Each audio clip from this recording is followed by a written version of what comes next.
My name is Marcus Thompson. I'm 28 years old, and 3 months ago, I discovered that sometimes the most devastating revenge comes wrapped in legal paperwork and served ice cold.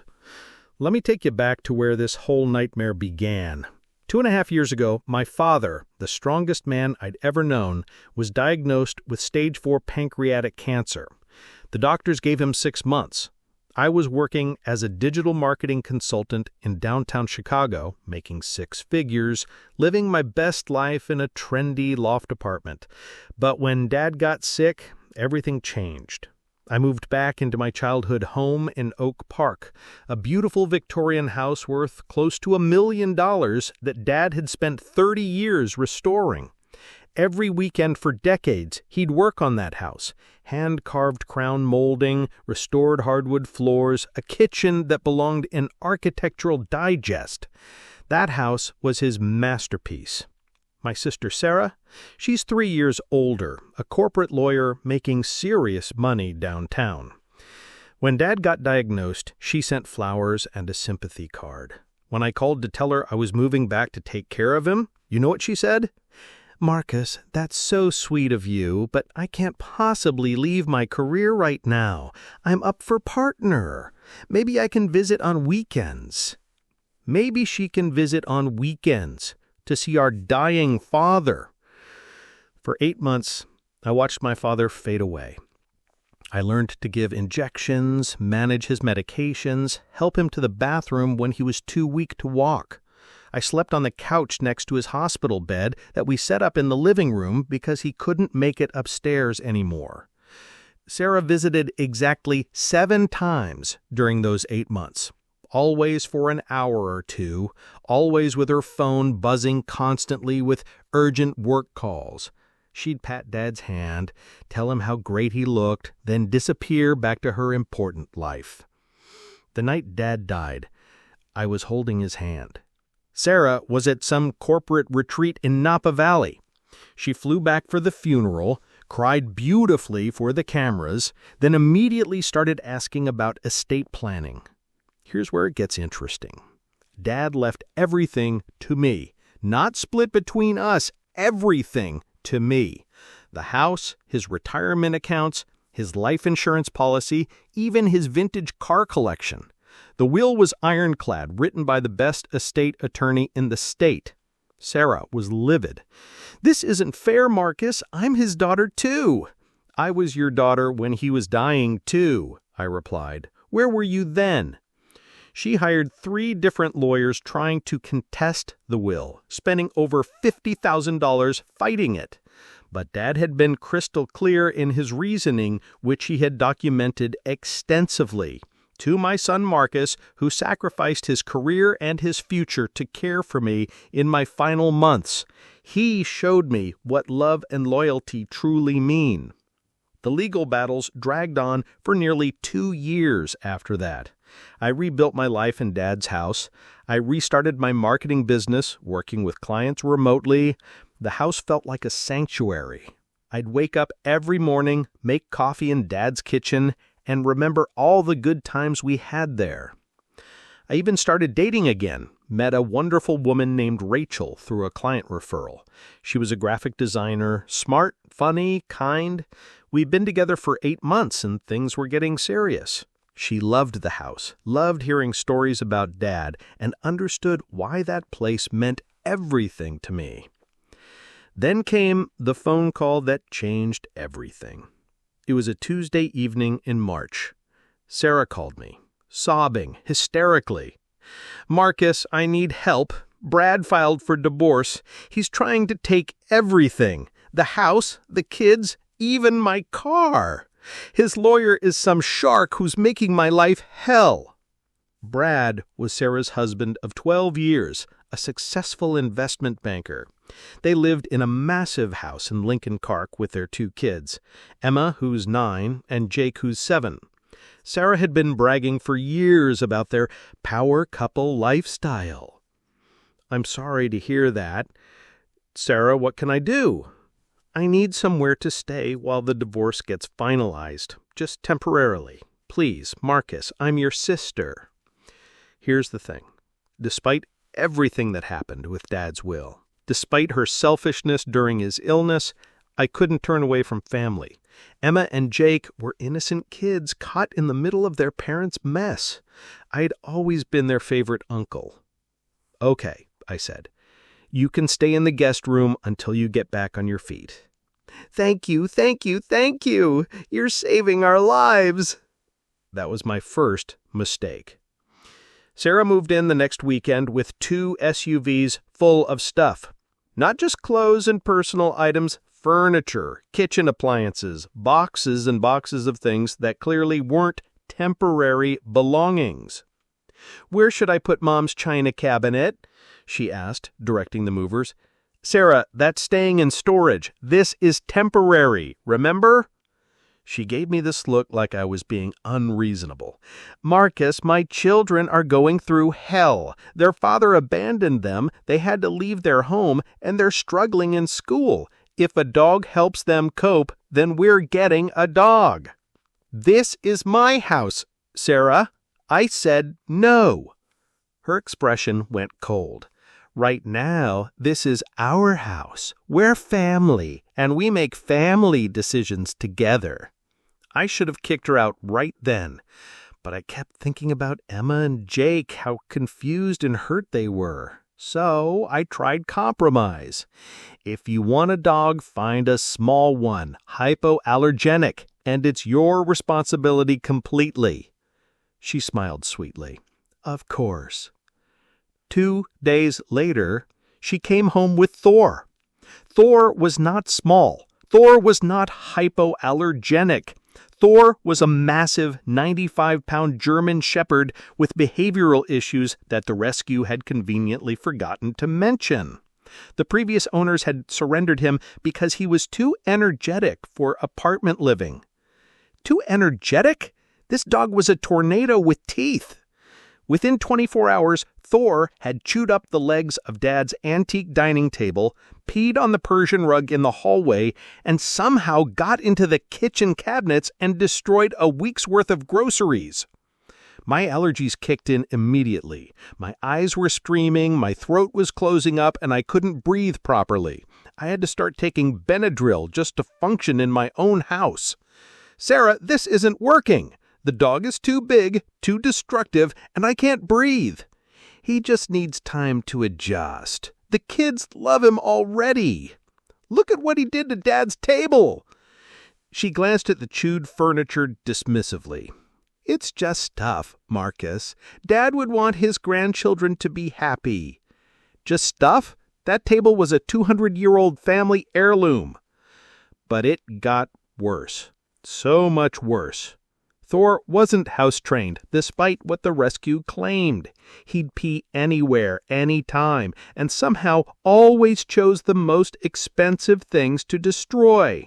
He ate one of Dad's leather boots, shredded the curtains in the living room, and knocked over a lamp that shattered all over the hardwood floors. Sarah's response, "Dogs will be dogs."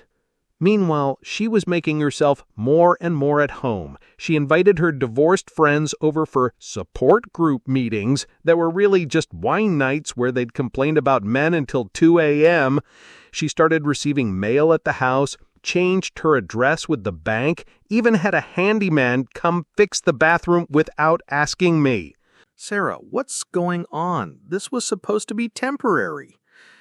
The divorce is more complicated than I thought. Brad's hiding assets, dragging everything through court. My lawyer says it could take another year. Another year? I felt my blood pressure spike. But the absolute breaking point came 6 weeks after Thor arrived. I was having a crucial video conference with my biggest client, a Fortune 500 company considering $1 million marketing contract. This was the deal that would set me up for the next 3 years. 10 minutes into the presentation, Thor started barking. Not just normal barking, he was howling like he was being murdered. I tried to continue the presentation, but then I heard crashing sounds from downstairs. I muted my microphone and heard Sarah screaming, "Thor, no, bad dog, stop it!" More crashing, the sound of glass breaking, Thor barking even louder. My client looked confused on the screen. Marcus, is everything okay there? I'm so sorry. Just a small distraction. Let me continue with the quarterly projections. Crash! Something big hit the floor. Thor's barking reached a crescendo. Then Emma started screaming, "Mommy, Thor knocked over the big plant! There's dirt everywhere!" My client frowned. "Marcus, maybe we should reschedule." No, I can handle this. As I was saying about the ROI metrics. That's when Thor came charging into my office, covered in potting soil, tracking mud across the white carpet. He jumped up on my desk, knocking over my coffee, which spilled all over my keyboard and documents. My laptop screen went black. The video call ended. I lost the contract. $1 million deal gone because of that damn dog. I found Sarah downstairs surveying the destruction. Thor had somehow gotten into the sunroom and destroyed my dad's prize orchid collection, plants he'd been cultivating for 15 years. Dirt, broken pots, and destroyed flowers covered everything. Sarah, this ends now. The dog has to go. Marcus, calm down. It was an accident. An accident? Look at this place. That was Dad's orchid collection. They're just plants. They'll grow back. Just plants? Those orchids were irreplaceable. Some of them were species Dad had imported from Thailand and Brazil. He'd spent decades perfecting their care. The dog goes, or all of you go. That's when Sarah's mask finally slipped. Actually, Marcus, I've been meaning to talk to you about that. She crossed her arms and gave me a smug smile. I've been living here for 2 months now, contributing to utilities and groceries. I've established residency. Legally, you can't just kick me out. What are you talking about? I looked into it. Tenant rights in Illinois are very protective. Since I've been here more than 30 days and I've been paying household expenses, I have legal standing as a resident. You'd have to formally evict me, which takes months and requires just cause. I stared at her, speechless. Besides, a judge would never make you evict your own sister and her traumatized children, especially when this house has 4 bedrooms and you're just one person. It makes more sense for our family to live here. This is my house, Sarah. Dad left it to me. And now it's our home. Family shares, Marcus. Dad would be ashamed of how selfish you've become. That night, after Sarah went to bed, I called my lawyer. David Morrison had been Dad's attorney for 20 years, the same man who'd written the unbreakable will. Marcus, what can I do for you? I explained the situation, Sarah's claims about tenant rights, her threats about eviction proceedings, the destruction of my property, the fact that she was clearly planning to stay permanently. David listened carefully, then asked the question that changed everything. Marcus, have you considered selling the house? What? Why would I sell Dad's house? Because you can. The house is in your name only. You have every legal right to sell it whenever you want, for whatever reason you want, as long as you give proper notice to any residents. What kind of notice? In Illinois, for month-to-month tenancy without a formal lease, you're required to give 30 days written notice. An idea started forming in my mind. A beautiful, perfect, devastating idea. David, hypothetically, if I were to sell the house, what would happen to Sarah and the kids? They'd have to move out by the closing date. If they refused, that would be the new owner's problem, not yours. And this would be completely legal? Absolutely. You own the property free and clear. You can sell it any time you want, for whatever reason you want. That weekend, while Sarah was at her book club and the kids were at a friend's house, I started making calls. I contacted 3 different realtors, got market estimates, and scheduled professional photos. The house was worth $950,000 in the current market, maybe more. By Monday, I had chosen a realtor, Patricia Wells, a top-selling agent who specialized in historic properties. She was confident we could get multiple offers within the first week. Properties like this don't stay on the market long, especially with the renovations your father did. This is a masterpiece. The photography session was scheduled for Thursday. Sarah would be at work, the kids at school. Perfect. For the next 2 weeks, I lived a double life. During the day, while Sarah was at her law firm, I showed the house to potential buyers. Patricia scheduled showings every day, sometimes multiple showings. The feedback was incredible. This is exactly what we've been looking for. The craftsmanship is extraordinary. When can we make an offer? Meanwhile, Sarah was acting more and more like she owned the place. She bought new furniture for the living room without asking, started planning renovations for the kitchen, and even had business cards printed with the house address. The final straw came when I caught her going through Dad's personal belongings in the attic. "What are you doing?" "Just cleaning out some old junk. We need the space for Emma's art supplies."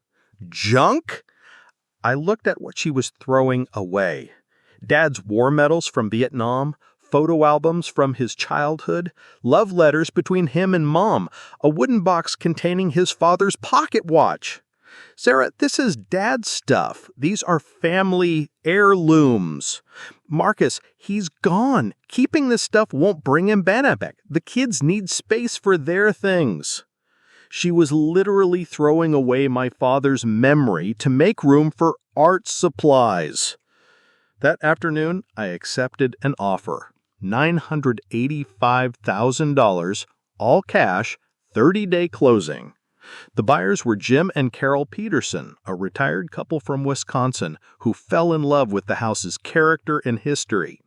They understood what the property meant, promised to take care of it, and were thrilled to be able to close quickly. "We've been looking for a house like this for 3 years. It's absolutely perfect," Carl told me. For 3 weeks, I kept the sale secret. I watched Sarah redecorate my house, plan her future in my father's home, while knowing that her time was almost up. The night before closing, I decided it was time. Sarah was in the kitchen, making her usual kale smoothie, while Thor destroyed something in the backyard. Emma and Jake were in the living room watching cartoons on the new TV that Sarah had bought, without permission. "Sarah, I have some news." She didn't look up from her blender. "What now? Did Rachel finally dump you? I told you that relationship wouldn't last." Actually, Rachel and I were stronger than ever. She'd been incredibly supportive during this whole ordeal, helping me apartment hunt for our new place together. "I sold the house." The blender stopped. The kitchen went completely silent. Even the TV in the living room seemed quieter. Sarah turned around slowly, her face confused. "What did you just say?" "I sold the house. We close tomorrow morning. The new owners want to move in immediately." The color drained from her face. "You're lying!" I pulled out the sales contract and placed it on the counter. Cash sale, $985,000. The Petersons are lovely people. They're going to take great care of Dad's house. Sarah grabbed the contract, her hands shaking as she read. This can't be legal. I live here. The kids go to school here." "Your month-to-month tenancy without a lease. I gave you 30 days written notice 3 weeks ago. You signed for it." "That letter said you were considering your options. I thought you were bluffing." "I was considering my options. I chose to sell." What happened next was epic. Sarah started screaming, throwing things, calling me every name in the book. Thor came running in, barking and adding to the chaos. Emma and Jake appeared in the doorway, confused and scared. "You can't do this to us. We're family." "Family doesn't try to steal each other's houses, Sarah." "I wasn't stealing anything. I was trying to help this family stay together." By taking over my house, destroying Dad's belongings, and making it clear you plan to stay permanently? She was crying now, mascara running down her cheeks. Where are we supposed to go? The kids are settled here. Emma finally made friends at school. You're a successful lawyer, Sarah. You'll figure it out. My divorce isn't final. I don't have access to my money yet. Not my problem. She tried every emotional manipulation in the book. She threatened to sue me, said she'd call child services and claim I was endangering the kids, told me I was destroying the family, that Dad would be ashamed of me. But here's the thing. It was all perfectly legal. My lawyer had checked and double-checked everything. I owned the house, I had the right to sell it, and I'd followed all legal requirements for notice. The next 24 hours were absolute chaos. Sarah was on the phone constantly, calling every lawyer she knew, trying to find emergency housing, begging her friends for help. Her ex-husband, Brad, refused to let them move in with him. Apparently, he was enjoying having his bachelor pad back. Her divorced friends from the support group, suddenly not so available when she actually needed help. Meanwhile, I was calmly packing my belongings. Rachel and I had found a beautiful condo downtown with floor-to-ceiling windows and a view of Lake Michigan. No pets allowed, which was perfect for my allergies. Thursday morning arrived. Closing day. Sarah was still in denial, still making demands, still acting like I couldn't possibly go through with it. Marcus, this is insane. You can't sell Dad's house to strangers. I can, and I did. What about all our memories here? What about Christmas mornings, birthday parties, family dinners? What about the 8 months I spent here alone watching Dad die while you were too busy for family? The moving truck arrived at 10 a.m. Professional movers started loading my furniture, my electronics, boxes of my belongings. That's when reality finally hit Sarah. She stood in the driveway, still in her pajamas, watching strangers load my stuff into a truck. Emma and Jake were crying, Thor was running around confused, and Sarah looked like her world was ending. Because it was. Please, Marcus, I'm begging you, give us more time. You've had 2 months to figure out your life. I'm done enabling your chaos. The closing was at 2 p.m. downtown. I signed the papers, handed over the keys, and deposited a check for nearly $1 million. After paying off the remaining mortgage and closing costs, I walked away with $720,000 cash. At 4 p.m., Jim and Carol Peterson officially became the new owners of Dad's house. At 5 p.m., I texted Sarah, the new owners will be by at 6 p.m. to take possession. Anything left in the house after that becomes their property. That evening, Rachel and I sat on the balcony of our new condo watching the sunset over Lake Michigan. She asked, "Do you feel bad about what happened?" I thought about it for a long moment and said, "I feel bad for Emma and Jake. They didn't deserve to get caught in the middle of this. But Sarah? She made her choices." My phone was buzzing with angry texts from Sarah, but I'd stopped reading them. The next few weeks were interesting. Through mutual friends, I heard about Sarah's struggles to find housing. Most landlords wanted first month, last month, and security deposit up front, money she didn't have access to during the divorce proceedings. She ended up in a cramped 2-bedroom apartment in a not great neighborhood, sharing a bedroom with both kids. No yard for Thor, who she had to surrender to a rescue because pets weren't allowed. The kids had to change schools mid-semester, leaving behind the friends Emma had finally made. Her law firm wasn't sympathetic to her housing crisis. She'd already used up all our personal days dealing with the divorce proceedings. But here's where the story gets even more satisfying. A month after the house sale, I got a call from Patricia, my realtor. "Marcus, you'll never guess what happened. The Petersons called me about Thor." "Thor? What about him?"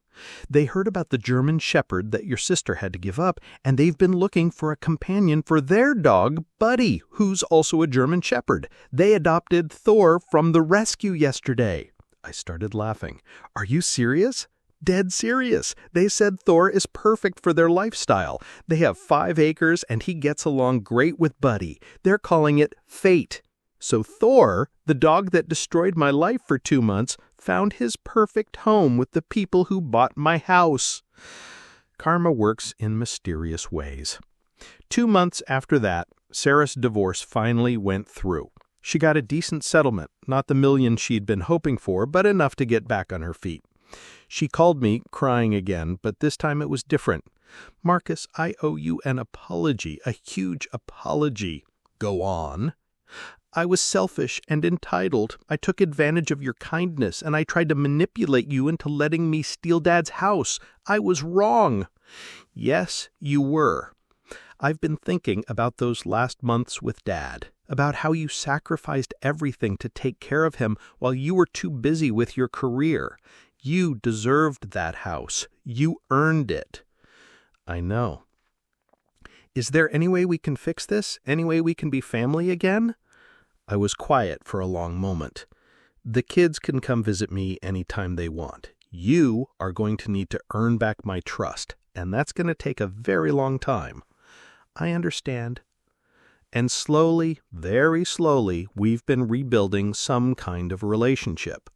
Emma and Jake come to the condo every other weekend. We go to museums, movies, Navy Pier. They love the pool on the roof and the view of Lake Michigan. Sarah has been making an effort too. She sent me a heartfelt letter acknowledging everything she did wrong.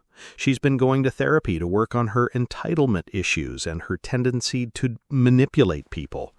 Last month, she did something that surprised me. She bought me a gift, a small orchid plant, the same species as one of the ones Thor had destroyed.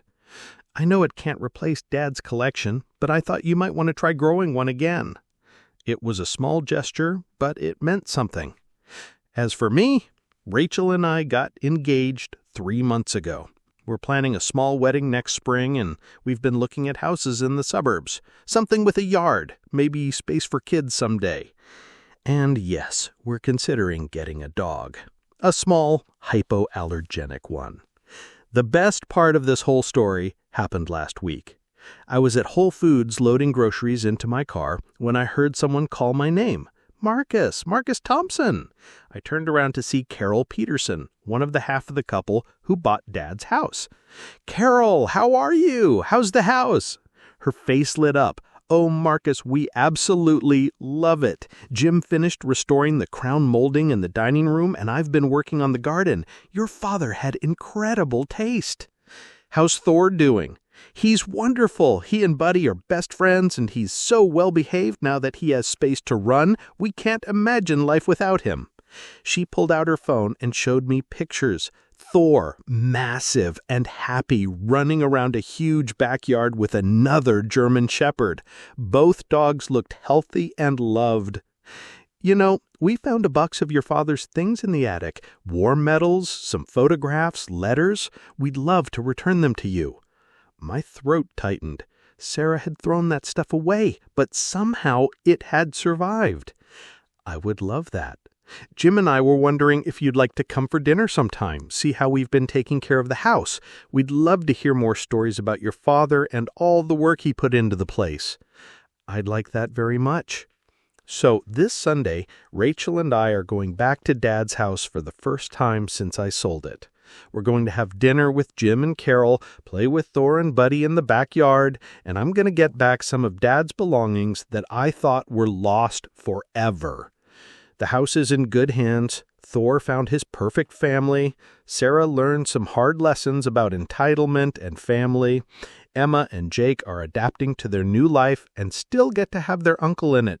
And me, I learned that sometimes the best revenge isn't about hurting someone else. It's about protecting yourself and choosing your own happiness. Family isn't just about blood. It's about respect, loyalty, and not trying to steal each other's houses. If you made it this far, you're probably wondering what you would have done in my situation. Would you have been as patient as I was? Would you have let Sarah walk all over you for as long as I did? Or would you have sold that house even sooner? Hit that subscribe button and let me know in the comments. I love hearing from you guys about these family drama stories. Trust me, I've got plenty more where people got exactly what they deserved. Sometimes karma takes its time, but when it arrives, it's absolutely perfect.